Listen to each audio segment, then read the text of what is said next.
Voilà, shalom, chers frères et sœurs, soyez abondamment bénis. Nous sommes donc dans une nouvelle capsule de questions-réponses.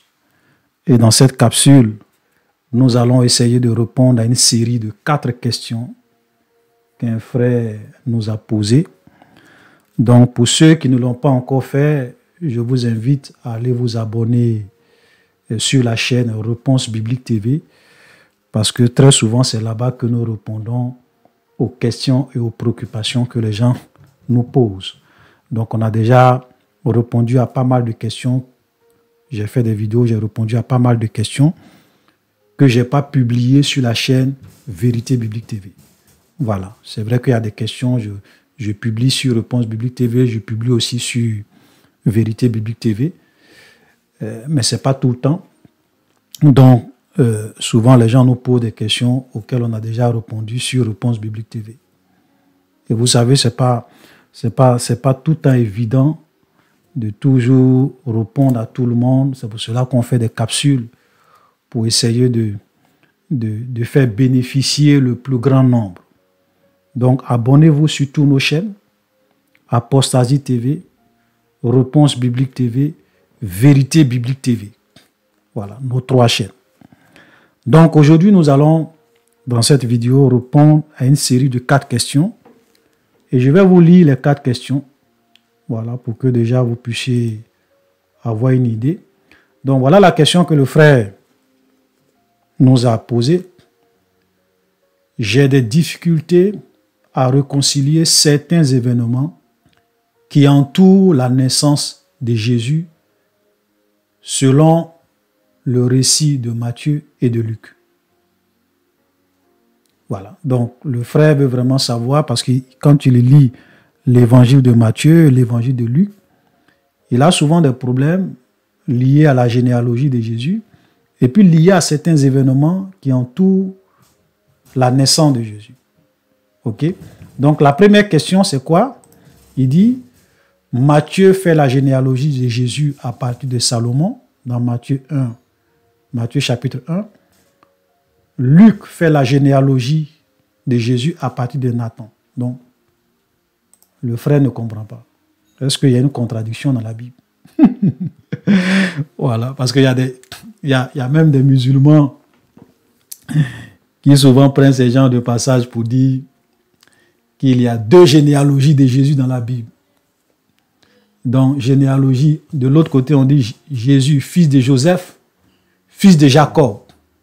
Ça, c'est dans Matthieu. Et puis dans Luc, on dit Jésus, fils de Joseph, fils d'Élie. Voilà.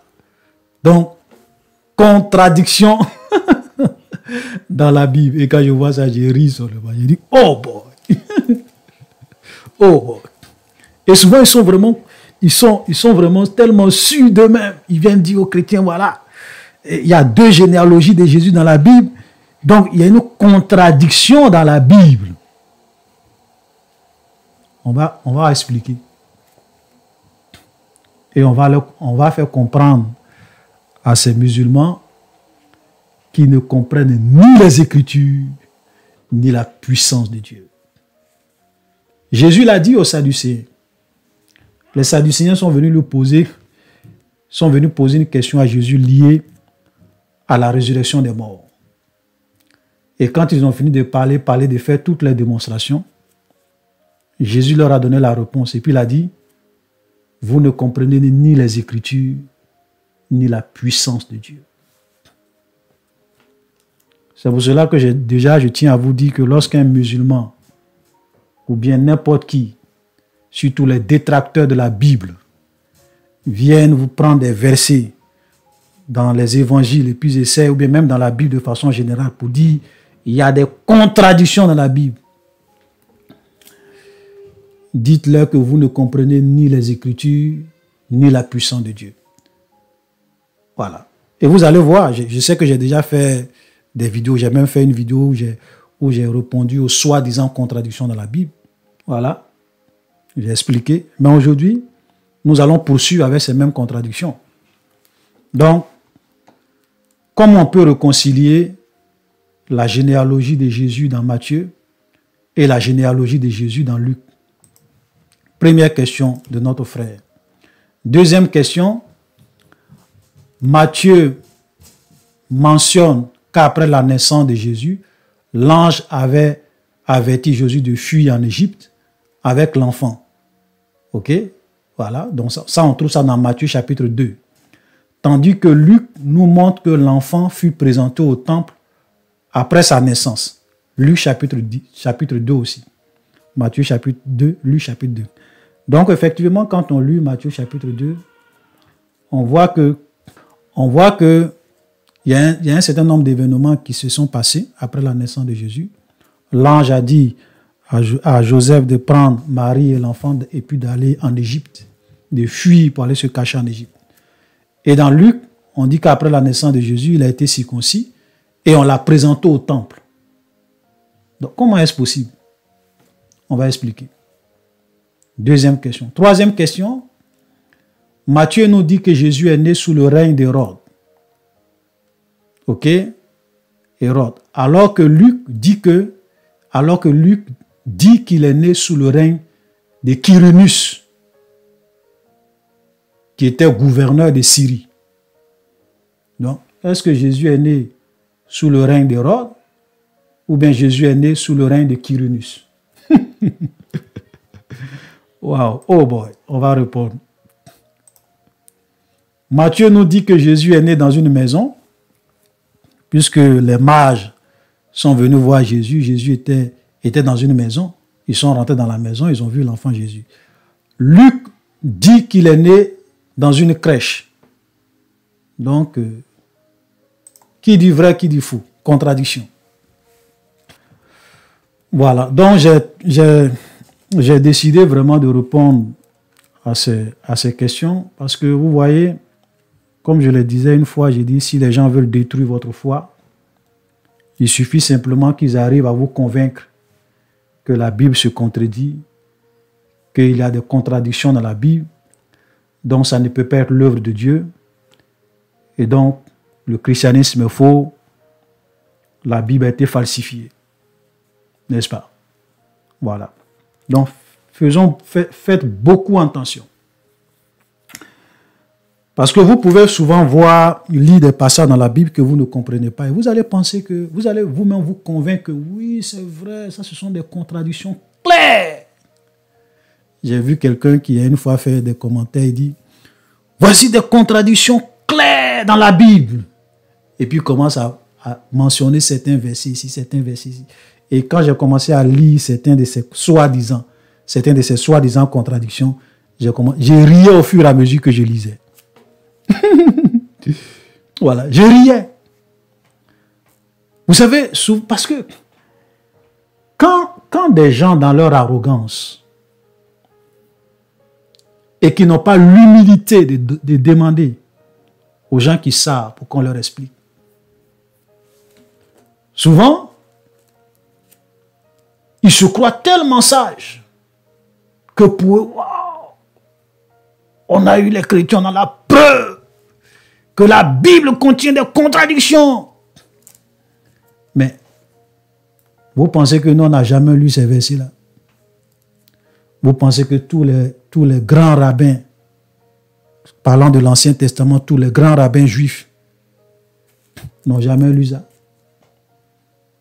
Vous pensez aussi que tous les grands docteurs, tous les grands enseignants de la parole de Dieu, tous les grands serviteurs de Dieu, vous pensez qu'ils n'ont jamais lu ces versets dans la Bible? Ou bien vous pensez, même nous les simples chrétiens, parce que moi je ne suis pas un archibishop, je suis un simple frère. Donc vous pensez que même nous les simples chrétiens qui lisons la Bible, on n'a jamais lu ça? Mais pourquoi on croit? C'est pour cela que souvent il est mieux d'être humble et de demander quand on ne sait pas. Même souvent, il y a des soi-disant contradictions que les musulmans vous donnent. Si vous allez simplement sur Internet, dans Google, et que vous faites des recherches, vous allez tomber sur des sites de certains serviteurs de Dieu qui vous expliquent les choses propre. On vous donne. Souvent, on est souvent étonné, souvent on se demande pourquoi certains chrétiens, parce que ce n'est pas tous les chrétiens, pourquoi certains chrétiens ne se donnent pas la peine, même quand souvent des musulmans viennent leur poser des questions, ils ne se donnent même pas la peine d'aller faire eux-mêmes des recherches pour voir ce qu'il en est réellement.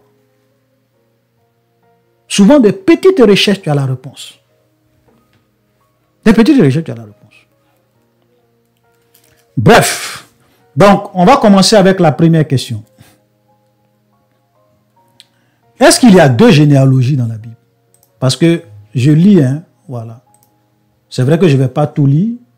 Par exemple, quand on prend Matthieu chapitre 1, on dit généalogie de Jésus. Matthieu chapitre 1, verset 1. Généalogie de Jésus, fils de David, fils d'Abraham. Regardez le verset 18. On dit Jacob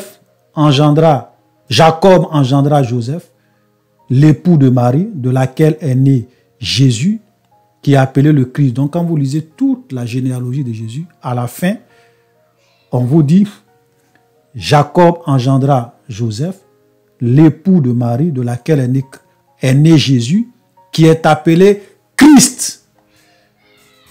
Voilà, j'aimerais faire une précision ici avant qu'on ne continue. Vous avez des soi-disant pasteurs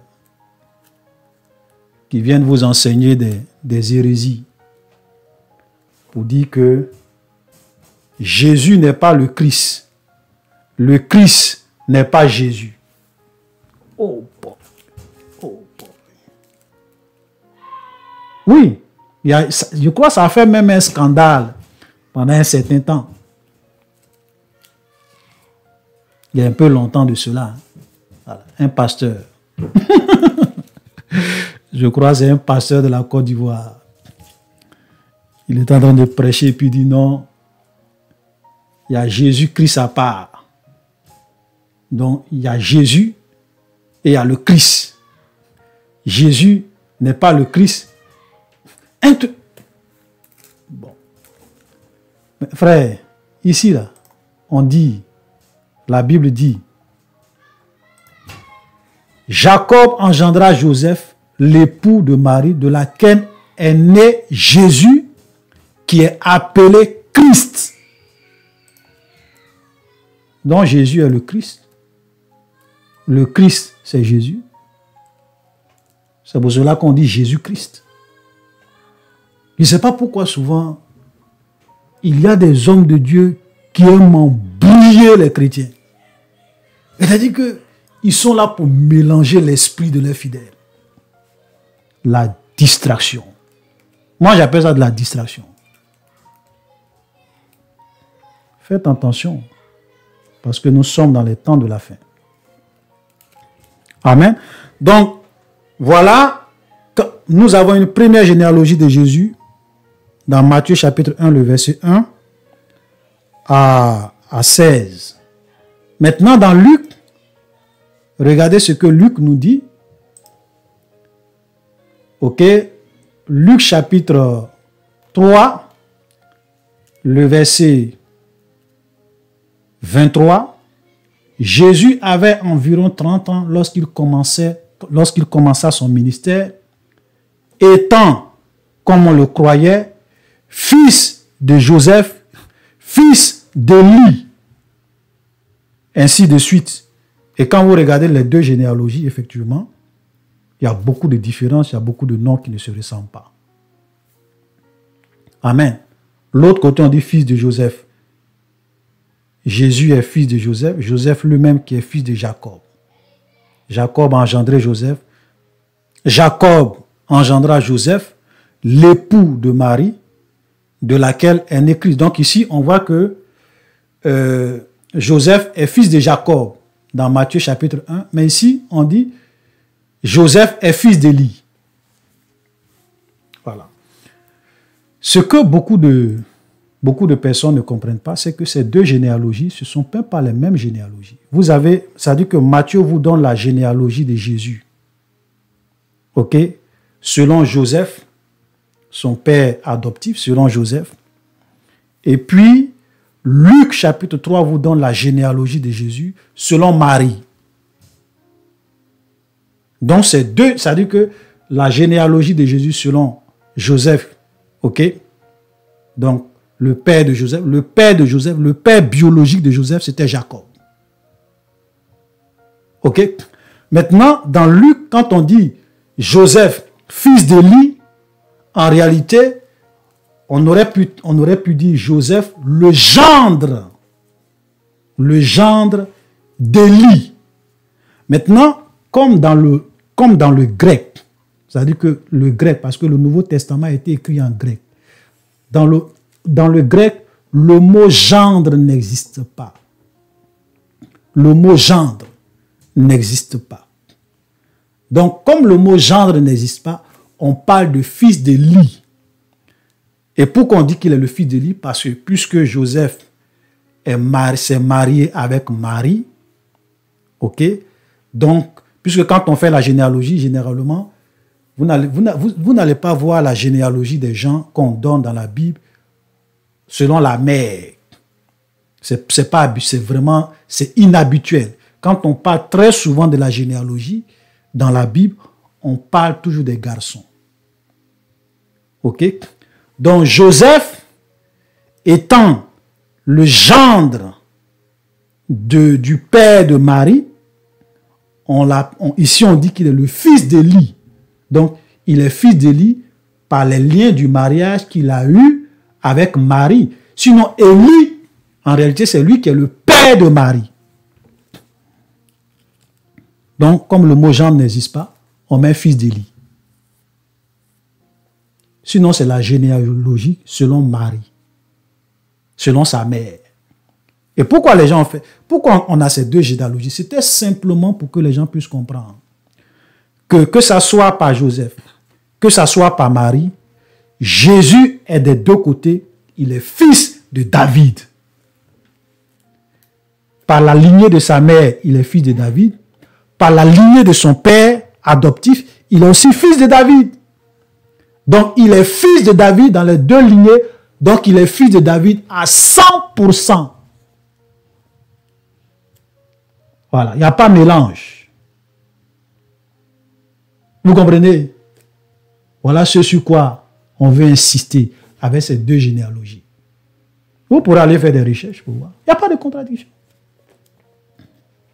Maintenant, quand les gens ne savent pas ça, ils vont venir dire, oui, dans Luc, dans Matthieu, on dit le père de Joseph, c'est Jacob. Dans Luc chapitre 23, le père de Joseph, on dit c'est Élie. Contradiction, vous ne comprenez ni les Écritures, ni la puissance de Dieu. C'est pour cela que vous allez vous égarer et vous allez continuer à égarer ceux qui vous suivent. Tous ces détracteurs de la Bible. Faites attention. C'est pour cela que quand on ne connaît pas quelque chose, on s'abaisse et on demande. Sinon, quand on lit les deux généalogies, on sait qu'il y a les noms, il y a beaucoup de noms qui ne sont même pas les mêmes. Donc vous pensez qu'on n'a jamais lu ça dans la Bible? Vous les musulmans qui disent que les chrétiens ont falsifié la Bible. Si on était vraiment des vrais falsificateurs de la Bible, ça là, on a vu ça il y a longtemps, on aurait pu faire des modifications pour que les deux généalogies collent. Mais on ne le fait pas. Parce qu'il n'y a pas de contradiction. Voilà. Le mot gendre n'existe pas. Sinon, on aurait dû dire, comme on le croyait, voilà, comment on peut traduire. C'est-à-dire que si on voulait vraiment traduire les choses, qu'est-ce qu'on aurait pu dire dans Luc? On aurait dit, Jésus avait environ 30 ans lorsqu'il commençait son ministère, étant comme on le croyait, fils de Joseph, gendre d'Élie, Élie lui-même qui était fils de Mathan, Mathan fils d'Élie, fils de Melchi, et ainsi de suite. Mais le mot gendre n'existe pas. Donc on dit fils. Non, il n'y a pas de contradiction. Allez-y dire ça à vos oustas. Voilà. Donc, pour répondre à cette première question, simplement, il faut comprendre que ces deux généalogies, ce sont deux généalogies différentes. La généalogie selon Joseph, dans Matthieu, qui remonte jusqu'à Salomon. Salomon, fils de David. Ensuite, la généalogie dans Luc, c'est la généalogie selon Marie, de la lignée de Marie. Donc, le père de Marie, était Élie. Ok? Donc, comme je le disais, le mot Jean n'existe pas. Donc, on dit Joseph, fils d'Élie. Donc, il est fils d'Élie parce que par les liens du mariage qu'il a eu avec Marie, donc il est considéré comme fils d'Élie, le père de Marie. Et donc là, ça monte jusqu'à Nathan. Nathan, fils de David. Point. Alléluia. On passe à la deuxième question. Matthieu mentionne qu'après la naissance de Jésus, l'ange avertit Joseph de fuir en Égypte avec l'enfant, tandis que Luc nous montre que l'enfant fut présenté au temple après sa naissance. Voilà. Vous savez, souvent, par rapport à cette question, souvent, quand les gens sont en train de lire la Bible, ou bien même quand nous lisons la Bible, on a toujours l'impression que tous les événements se succèdent à la seconde près, à la minute près, au jour près, à la semaine près. Non. Les événements ne se succèdent pas. Donc, d'abord, quand Jésus est né, on dit que les mages sont venus d'Orient jusqu'à Jérusalem pour voir le roi qui venait de naître pour l'adorer. Mais est-ce que vous savez, à partir du moment où Jésus est né là, est-ce que vous savez combien de temps les mages ont mis pour quitter de l'Orient pour arriver à Jérusalem? Est-ce que vous connaissez? Parce que la Bible ne te dit pas le temps. Est-ce qu'ils ont mis 3 semaines? Ils ont mis 2 mois? Ils ont mis 3 mois? Ils ont mis 4 mois? Tu n'en sais rien. Parce qu'avant, là, il n'y avait pas avion. Hein. Avant, là, il n'y avait pas voiture. Pour dire que tu vas parcourir peut-être des centaines de kilomètres en une journée. Non. Les gens marchaient souvent. Pour la plupart, les gens marchaient. Et les mages, la Bible dit que les mages ont vu l'étoile. Et Dieu a permis que c'est l'étoile-là qu'ils voyaient, qui les conduisait. Donc les gens marchaient. Voilà. Donc quand ils arrivent maintenant à Jérusalem, d'abord, on ne sait pas combien de temps ils ont mis pour arriver à Jérusalem. Quand ils arrivent à Jérusalem, c'est là qu'ils disent à Hérode, écoute, Hérode, nous sommes venus pour adorer le roi. Parce qu'eux, ils pensaient que, comme on a dit, roi, ils pensaient, parce que si c'est un roi, c'est qu'il ne peut naître que dans la maison d'un roi. Donc eux, ils ont cru que c'était un roi physique. Donc comme Hérode était roi de Judée, donc ils ont dit, bon, certainement qu'il est dans la maison du roi à Jérusalem. Donc ils arrivent là-bas. Hérode lui-même ne sait même pas de quoi il parle. De quoi les mages sont en train de parler hier. Il dit, mais moi, personne n'est né chez moi. Hérode va leur dire, bon, allez-y. Vous faites des enquêtes sur l'enfant. Si vous le trouvez, venez me voir. Vous allez me dire pour que je puisse aller l'adorer. Et quand ils sont partis, ils ont vu Jésus. Et ils ont fait ce qu'ils avaient à faire. Après, ils sont sortis, ils sont retournés chez eux. Ils ne sont plus allés vers Hérode pour lui donner des informations sur l'enfant, où il était, où il peut le trouver. Et donc, Hérode a entendu pendant un certain temps. On ne sait même pas pendant combien de temps Hérode a attendu. 1 mois, 2 mois, 2 semaines, 3 semaines, 3 mois, on ne sait pas. Et comme il voyait que les gens ne revenaient plus vers lui, c'est là que maintenant il va décider d'aller réellement tuer les enfants de Bethléem. Mais regardez l'âge qu'il donne. Je vais lire cette partie. Matthieu chapitre 2, le verset 16. Regardez ce que la Bible dit. Alors Hérode, voyant qu'il avait été joué par les mages, se mit dans une grande colère et il envoya tuer tous les enfants mâles de 2 ans et au-dessous qui étaient à Bethléem dans tout son territoire. Regardez l'âge. Pourquoi il a mis 2 ans et en dessous? Parce qu'il se disait, en fonction des informations qu'il avait prises, que peut-être l'enfant pouvait avoir au maximum 2 ans. Voilà, au maximum 2 ans. Peut-être 1 an, 2 ans, 6 mois. Voilà, donc, pour ne même pas prendre de risques, il dit 2 ans et en dessous, balayez tout. Donc, si Jésus était né le même jour, ou bien le même mois, ou bien peut-être 3 mois après, et puis ils sont venus le voir, et que tout se passait en 6 mois, en 3 mois, mais pourquoi il allait tuer les enfants de 2 ans et en dessous? Donc, c'est pour vous dire que ces genres d'événements se déroulent dans le temps. Un temps même souvent long. Mais on ne te donne pas le temps. Maintenant, dans Luc, quand on dit que Jésus a été circoncis, qu'il a été présenté au temple, quelle est la période pour que lorsque un enfant mâle naît en Israël, qu'on puisse le circoncire et qu'on puisse le présenter? La période de purification de sa mère, ça dure combien de temps? Nous allons le lire. Parce qu'il faut avoir toutes ces informations-là pour bien comprendre et savoir que la Bible ne se contredit pas. Regardez ce que la Bible nous dit dans Luc. Luc chapitre 2, le verset 21. Le 8e jour auquel l'enfant devrait être circoncis, donc c'est toujours après le 8. Quand l'enfant naît, c'est 8 jours après qu'on le circoncis. Ok? Le 8e jour auquel l'enfant devrait être circoncis était arrivé, on lui donna le nom de Jésus, nom qu'avait indiqué l'ange avant qu'il fût reçu dans le sein de sa mère. Et quand les jours de la purification furent accomplis, selon la loi de Moïse, Joseph et Marie le présentaient à Jérusalem Joseph et Marie le montaient à Jérusalem pour le présenter au Seigneur.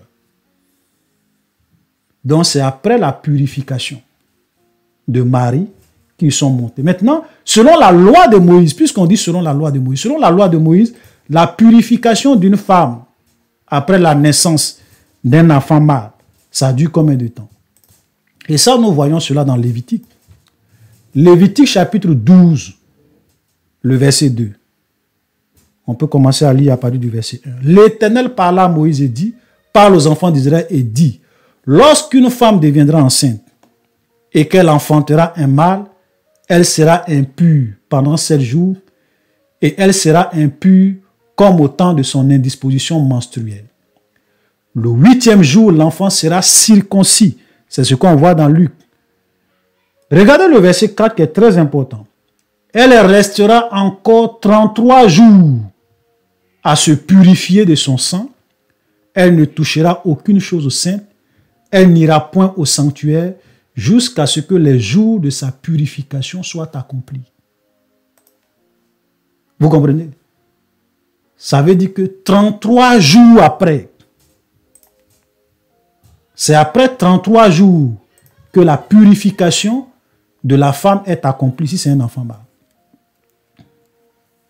Donc ça veut dire que quand Jésus est né, après les 33 jours, même supposons même que c'est après 2 mois, parce qu'il devrait respecter. Voilà. Donc après les 33 jours, c'est là maintenant que Joseph et Marie sont montés au temple pour aller présenter Jésus et ils sont revenus. Quand ils ont fini de présenter Jésus, ils sont revenus là où ils étaient, à Bethléem. Vous comprenez? Et peut-être que c'est après cette présentation que les mages sont maintenant arrivés à Jérusalem. Ils sont allés chez Hérode. Peut-être, et puis maintenant arrivé là-bas, on leur dit que bon, ici, il n'y a pas quelqu'un qui est né. Ils vont maintenant rencontrer Jésus. Et après ça. Donc, vous voyez que ce n'est pas la même période. Donc, c'est après la présentation de Jésus, après sa circoncision. Quelque temps, peut-être même des mois. Voilà que Dieu va dire à Joseph, prends l'enfant et puis va te cacher en Égypte. Donc, il n'y a pas de contradiction. Donc, ça veut dire que les événements ne se passent pas à la seconde près. Ce n'est pas une histoire de... Les événements ne se suivent pas comme on le croit quand on est en train de lire la Bible. Souvent, il y a un temps très long. Et pendant ce temps-là, beaucoup d'événements peuvent se succéder. Donc, l'autre peut parler d'un événement, peut-être dans l'évangile. Est-ce que quand nous lisons l'évangile de Matthieu, Matthieu n'a même pas parlé de la présentation de Jésus, ni de... Voilà. Mais Luc, lui, il en parle. Mais ça a des périodes complètement différentes, dans un laps de temps différent. Donc, il faut comprendre toutes ces choses-là pour savoir qu'il n'y a pas de contradiction. Alléluia. Donc, on a répondu à la deuxième question. Voilà. Donc Jésus est né, il a été circoncis. Après, on l'a présenté au temple. Et c'est après sa présentation, quelque temps après, que Hérode va vouloir tuer tous les enfants de 2 ans et en dessous. En ce moment-là, l'ange dit à Joseph, prends l'enfant, va en Égypte. Donc tout, je veux dire, tout est coordonné. Tout s'aligne, tout s'explique dans la Bible. Alléluia. Troisième question. La troisième question, Matthieu nous dit que Jésus est né sous le règne d'Hérode, alors que Luc dit qu'il est né sous le règne de Quirinus. D'accord, mais oui, c'est la vérité. Mais il n'y a pas de contradiction encore là. Il n'y a pas de contradiction. Pourquoi il n'y a pas de contradiction? On va lire d'abord. Matthieu chapitre 2. Jésus étant né à Bethléem en Judée, au temps du roi Hérode. Donc Hérode était le roi de la Judée. Amen, c'était son territoire. Et Bethléem faisait partie de la Judée. On se comprend? Maintenant, lisons maintenant Luc. Vous savez, quand vous lisez la Bible attentivement, vous voyez qu'il n'y a pas de contradiction. Luc chapitre 2. En ce temps-là parut un édit de César Auguste, ordonnant un recensement de toute la terre. Ce premier recensement a eu lieu pendant que Quirinus était gouverneur de Syrie. Tous allaient se faire inscrire dans sa ville. Vous comprenez? Mais je m'arrête là. On dit l'autre était le roi de Judée.